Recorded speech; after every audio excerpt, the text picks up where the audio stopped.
Bon après-midi à toutes et à tous. Dans cette vidéo,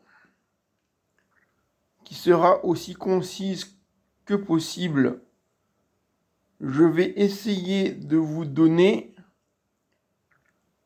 les fondamentaux de l'Emotional Freedom Techniques de Gary Craig, qui a pour base la programmation neuro-linguistique.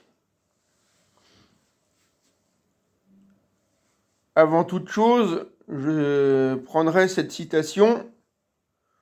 Nous avons tous un passé, nous avons tous une histoire. Nous avons tous fait des choix plus ou moins judicieux, plus ou moins regrettables. Mais nous avons toutes et tous la possibilité de faire en sorte que demain soit meilleur qu'hier. Les domaines d'application de l'Emotional Freedom Techniques ou EFT de Gary Craig, comme de la programmation neurolinguistique, sont vastes. Cela aide dans les troubles du comportement alimentaire, dans les relations interpersonnelles, donc la gestion des conflits, ou quand on a des objectifs, ou quand on est dans une longue maladie, ou quand on a une maladie ou des douleurs chroniques, puisque à la base de l'EFT, les grandes étapes, c'est premièrement définir le problème ou la problématique de façon aussi précise que possible et si le problème est trop vaste ou trop global, pensez à le subdiviser en autant de petits morceaux de puzzle qu'une unité élémentaire que possible. Deuxièmement, c'est l'évaluation sur une échelle subjective de détresse allant de 0 à 10. 0, aucune intensité, 10, le problème maximum. 3, quand les problèmes sont vraiment costauds, on utilise des techniques de repolarisation issues de la kinésiologie appliquée du Touch for Health, avant de passer plus précisément à ce qu'on appelle la correction de la ou des inversions psycho-énergétiques,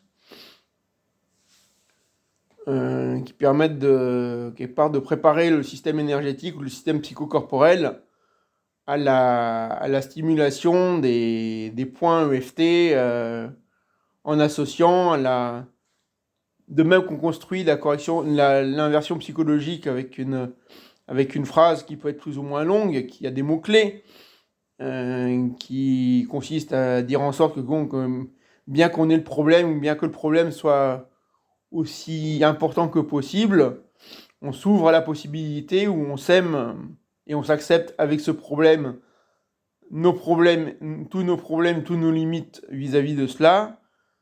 On s'ouvre à la possibilité de se pardonner et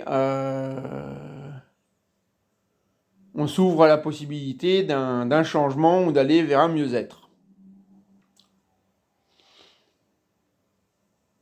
Alors, les points EFT de base avec lesquels je travaille depuis déjà plusieurs années, même si j'ai été formé à l'EFT classique depuis en fin octobre 2002. Le premier point, c'est l'occiput, c'est l'extrémité arrière de la tête, l'occiput. Ensuite, le sommet de la tête qui est à la jonction de la ligne qui sépare les deux hémisphères cérébraux et de la ligne qui joint les sommets des deux oreilles. C'est le sommet de la tête qui, en médecine chinoise, pour ceux qui font de la médecine chinoise, c'est le point des 100 réunions ou Baiyue. Ensuite, à gauche ou à droite, juste au-dessus de la racine du nez, le point début du sourcil. Coin de l'œil, à gauche ou à droite, on peut utiliser les deux en même temps juste à l'extrémité de l'os orbital. Coin de l'œil, sous l'œil à la verticale de la pupille sur le petit os. Sous le nez, juste au-dessus de la lèvre supérieure, entre les deux narines. Sous la bouche, dans le creux du menton. Les bosses claviculaires qui sont les points, un grand point important, qui sont les points des reins, le numéro 27 des points du méridien des reins. sous le sein, la verticale du mamelon, ou pour les femmes, là où passe la baleine du soutien-gorge. Il y a plein de points à travailler là-dessus. Sous le bras, pour les femmes, c'est pareil, c'est là où passe la bande de votre soutien-gorge, sous le bras. Et enfin, souvent, ce que j'utilise, c'est la face interne du poignet, puisqu'il y a les principaux méridiens des doigts de la main qui passent à la face interne du poignet. Donc, je les reprends, et ça, on les reprendra systématiquement. Occiput, c'est-à-dire extrémité arrière de la tête, sommet de la tête, début du sourcil, coin de l'œil, sous l'œil, à la verticale de la pupille, sous le nez, juste au-dessus de la lèvre supérieure, entre les deux narines, sous la bouche, dans le creux du menton, les bosses claviculaires, c'est-à-dire juste en dessous du nœud de cravate, pour les hommes, sous le sein, à la verticale du mamelon, juste sous le mamelon, ou au niveau de la baleine du soutien-gorge, sous le bras, là où passe la bande du soutien-gorge, et enfin la face interne du poignet. Donc dans un premier temps, définissez votre problème ou votre objectif. C'est valable dans les deux cas. Qu'est-ce que je souhaite atteindre, quel est le problème, ce dont je souffre, quel est mon problème, voilà. Alors, un problème, voilà, c'est comme un puzzle, ça peut avoir différentes facettes, différents aspects. Si je prends par exemple la peur de parler en public, bon, ça peut vouloir dire travailler d'abord la croyance pour vivre heureux, vivons cachés. Référence, prendre un exemple d'une des premières fois où à l'école on a récité devant la maîtresse ou devant le maître un poème et on a été moqué par ses camarades. Et ainsi de suite. Une fois que le problème, ou qu'on a subdivisé le problème en autant d'aspects unités élémentaires que possible, on va prendre bien sûr on va commencer par la plus évidente, où le problème bien défini. Une fois qu'il est défini, on évalue l'intensité subjective pour nous de ce problème. Si on n'a pas de problème, si tout va bien, à ce moment-là, l'intensité est proche de 0 ou à 0. Et si au contraire, on est submergé, on va être à 9 ou à 10.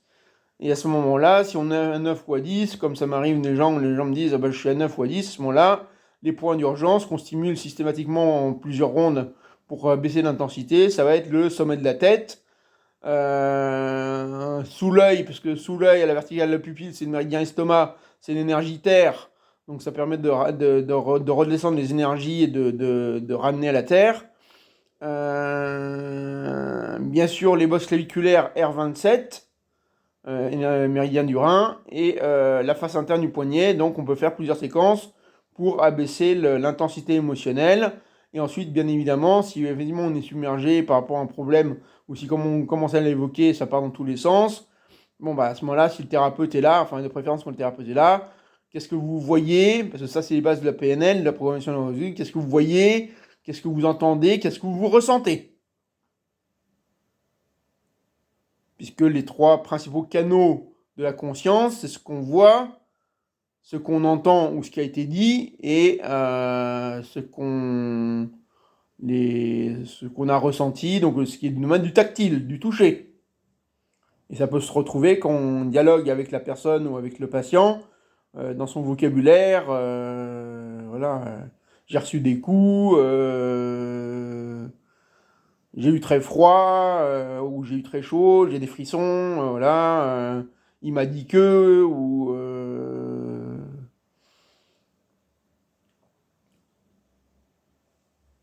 Donc une fois qu'on a mesuré l'intensité subjective sur une échelle de 0 à 10, si on est aussi proche de 10 ou si le problème est trop important, on va d'abord utiliser les techniques de repolarisation issues de la kinésiologie appliquée et du touch for health, à savoir une main à plat juste en dessous du nombril, l'autre main, on va stimuler les bosses claviculaires R27, rein numéro 27, bosse claviculaire, tout en comptant mentalement jusqu'à 30.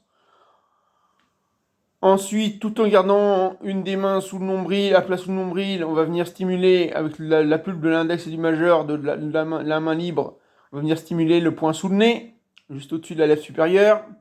Et on compte encore jusqu'à 20 ou jusqu'à 30. Le point sous la bouche, dans le creux du menton. Et pour terminer, de même que la main qui est sous le nombril n'a pas bougé, on va venir remettre la main libre dans le dos, grosso modo, juste au-dessus de la racine des fesses, juste au-dessus de la naissance des fesses, pour que les deux mains soient en regard l'une de l'autre et que voilà, on prend le temps de respirer calmement. La respiration est importante, très importante.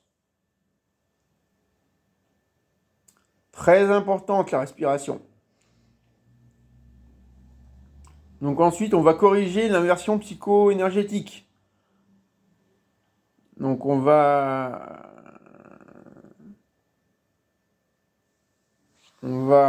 prendre la main droite. On va venir stimuler un tiers sous la clavicule, deux tiers au-dessus du mamelon. Et on va venir masser dans le sens inverse des aiguilles d'une montre. Un point de congestion neuro-lymphatique. Et on va dire, même si j'ai ce problème, et vous, dans votre tête, vous verbalisez le problème. Avec ses aspects, avec, voilà, il s'est passé telle chose, on m'a dit il a été méchant, j'ai honte, patati et patata. Je m'ouvre à la possibilité où je m'aime. Je m'ouvre à la possibilité de m'aimer où je m'aime. Je m'ouvre à la possibilité de m'aimer où je m'aime. Je m'accepte avec ce problème, avec tous mes problèmes et toutes mes limites. Je m'ouvre à la possibilité de me pardonner, je m'ouvre à la possibilité de me pardonner, je m'ouvre à la possibilité de me pardonner. Et je m'ouvre à la possibilité qui est une transformation ou un changement positif vis-à-vis de ce problème. Donc à terme, j'arrive à ce problème disparaisse, se transforme, qu'il y a un mieux-être. Et on redit cette phrase au moins 2 ou 3 fois. Même si j'ai ce problème, où voilà, quand j'avais l'âge de 8 ans, la maîtresse m'a demandé de réciter tel poème, j'avais la voix qui tremblait, mes camarades se moquaient de moi, c'était en quelle classe, voilà. Soyez toujours aussi précis que possible dans la description. Je m'ouvre à la possibilité de m'aimer, je m'ouvre à la possibilité de m'aimer, je m'ouvre à la possibilité de m'aimer. Je m'ouvre à la possibilité de m'accepter ou j'essaye de m'accepter. Je m'ouvre à la possibilité de m'accepter avec ce problème, avec tous mes problèmes et toutes mes limites. Je m'ouvre à la possibilité de me pardonner, je m'ouvre à la possibilité de me pardonner, je m'ouvre à la possibilité de me pardonner. Et je m'ouvre à la possibilité d'une transformation, d'un changement vers quelque chose de mieux, d'un mieux-être, voire une guérison.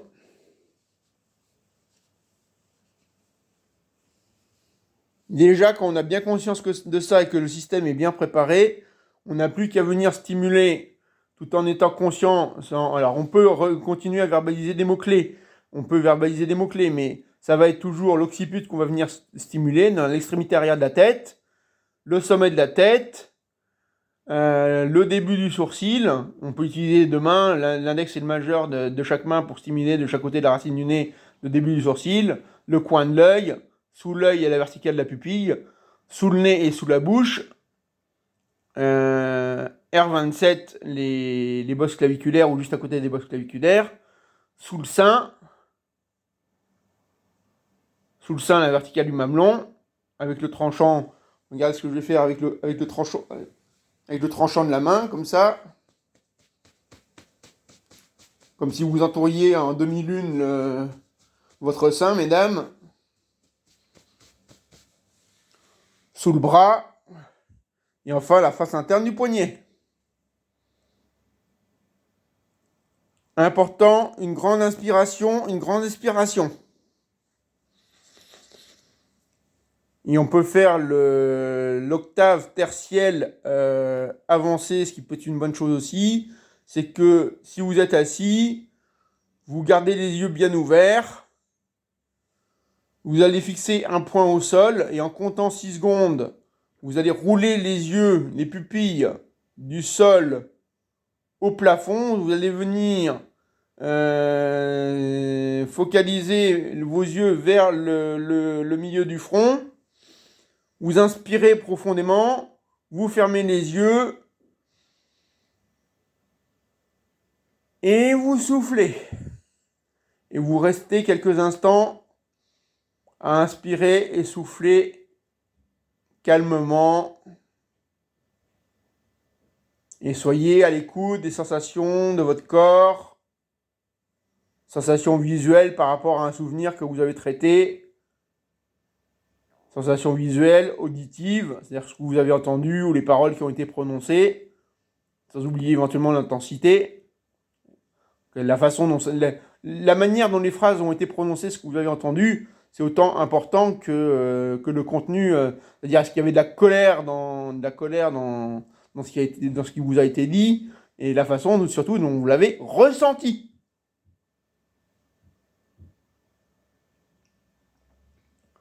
À partir de là, on inspire et on souffle et on réévalue l'intensité subjective de détresse, ce qu'on appelle en américain le SUDS, Subjective Units of Distress Scale. Si des fois ça ne bougeait pas, deux hypothèses. Soit vous reprenez les manipulations la repolarisation de ça peut être important pour les grosses problématiques, régulièrement 2 ou 3 fois par jour sur une semaine ou deux, voire autant de fois que nécessaire. Les techniques de repolarisation, c'est-à-dire une main à plat sous le nombril, l'autre main sur les bosses claviculaires, on stimule les bosses claviculaires. Ensuite, sous le nez, sous la bouche, et enfin la main dans le dos, on regarde celle qui est sous le nombril. Et ensuite, on va revenir corriger l'inversion psycho-énergétique en disant, même si j'ai toujours ce problème, ça demeure, ça ne veut pas s'en aller. À la limite, on peut dire pour une raison que j'ignore. Ou s'il y a une bonne raison pour laquelle ce problème doit encore rester là. Et à ce moment-là, on continue, je m'aime, ou je m'ouvre à la possibilité de m'aimer, je m'ouvre à la possibilité de m'aimer, je m'ouvre à la possibilité de m'aimer. Je m'accepte avec ce problème, avec cette douleur, aussi profonde soit-elle, aussi douloureuse soit-elle, avec tous mes problèmes et toutes mes limites. Je m'ouvre à la possibilité de me pardonner, je m'ouvre à la possibilité de me pardonner, je m'ouvre à la possibilité de me pardonner. Et je m'ouvre à la possibilité d'un changement, d'une transformation vers un mieux-être, vers la disparition de ce problème, etc. Et on va le refaire encore une fois. Même si j'ai toujours ce problème, même s'il peut y avoir une raison pour laquelle si ce problème présent ne veut pas partir, c'est qu'il y a quelque chose à comprendre. C'est peut-être pas le moment pour qu'il parte. Mais je m'ouvre à la possibilité qu'ils partent. Donc même si j'ai toujours ce problème, je m'ouvre à la possibilité de m'aimer, je m'ouvre à la possibilité de m'aimer, je m'ouvre à la possibilité de m'aimer, je m'ouvre à la possibilité, je m'accepte avec ce problème qui ne veut pas partir, avec tous mes problèmes et toutes mes limites, je m'ouvre à la possibilité de me pardonner, je m'ouvre à la possibilité de me pardonner, je m'ouvre à la possibilité de me pardonner, et je m'ouvre à la possibilité d'une transformation, d'un changement ou pourquoi pas d'un miracle. Et ensuite, on va revenir stimuler les points EFT une fois, deux fois, trois fois, occiput, sommet de la tête, début du sourcil, coin de l'œil, sous le nez, sous la bouche, les bosses claviculaires, le point R27, sous le sein, mesdames, c'est comme si vous preniez la demi-lune de votre sein, vous l'entouriez de la paume et des doigts de votre main, et vous allez stimuler avec le tranchant, donc ce qu'on appelle ça c'est le méridien du foie qui passe sous le sein, et qui peut être très utile pour les colères rentrées, etc. C'est le foie et la colère sont liés. Poumon, R27, R27, R27, les bosses claviculaires, ce sont les peurs. Foie, c'est la colère. Et vessie, début du sourcil, c'est la vessie, ça marche aussi avec les reins. Donc ça va aller avec l'énergie vitale, ça va aller avec l'énergie fondamentale, les peurs, les blocages, voilà.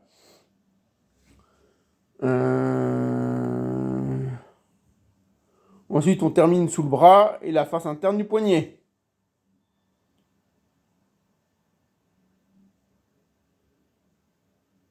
Ce seront toujours ces mêmes techniques de base qu'on utilisera en Emotional Freedom Technique, en EFT, en partant d'un souvenir, d'un problème. De toute façon, bon, là je vais vous parler rapidement ce qu'on utilise aussi en EFT pour être efficace. C'est ce qu'on appelle l'arbre de l'EFT, qui a été mis au point par Nick Ortner.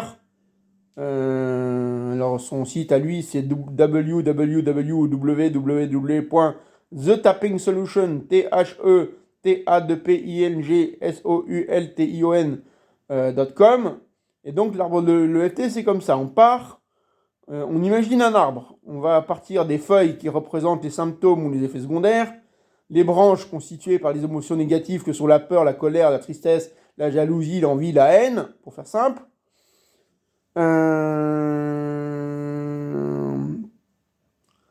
Le tronc de l'arbre est constitué de tous les événements négatifs et des principaux traumatismes qu'on a eus au cours de cette vie, ou qui ont mené ou qui sous-tendent les symptômes. Et enfin, les croyances limitantes ou erronées. Et qu'est-ce qu'il faut entendre? Parce que là aussi, il peut y avoir du travail à faire en EFT sur les croyances erronées ou limitantes, c'est-à-dire principalement de l'âge de 0 à 8 ans. Qu'est-ce qu'on a toujours entendu dire par nos parents, nos professeurs, nos pasteurs, nos camarades, qu'on nous a répété à longueur de temps, et étant donné que ça a été répété, ben notre conscience, notre être, considère pour vrai. C'est pas parce que notre être considère pour vrai, parce que tous nos parents nous ont toujours répété, nos professeurs, etc. Et voilà, c'est pas parce que ça peut être une croyance limitante et il suffit de répéter un certain nombre de fois et travailler en EFT un certain nombre de fois les croyances erronées et de la remplacer par une nouvelle croyance pour qu'au bout d'un certain temps, la nouvelle croyance remplace de façon positive l'ancienne. Donc voilà les différents niveaux auxquels on travaille en EFT, les symptômes, les feuilles, les symptômes et les effets secondaires, les branches, les émotions négatives sous-jacentes, le tronc, les événements négatifs et les traumatismes vécus, subis, et enfin les croyances erronées ou limitantes.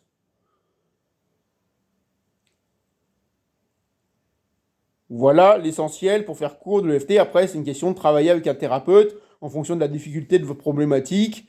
Bien entendu, je suis à votre disposition. Si vous avez envie d'approfondir, si vous voulez en savoir plus, s'il y a des choses qui ne sont pas claires, parce que j'ai essayé d'être aussi concis et clair que possible. Maintenant, j'ai un bon esprit de synthèse, et ce qui est pour moi évident, et peut l'être beaucoup moins pour quelqu'un qui est novice en matière de EFT et de psychologie énergétique. Maintenant, il y a d'autres vidéos que les miennes sur YouTube, avec des protocoles, avec des choses comme ça, qui peuvent vous permettre, à force de faire des exercices, à force de suivre des protocoles en EFT, des exemples précis, de comprendre la mécanique et les subtilités de ce fabuleux outil.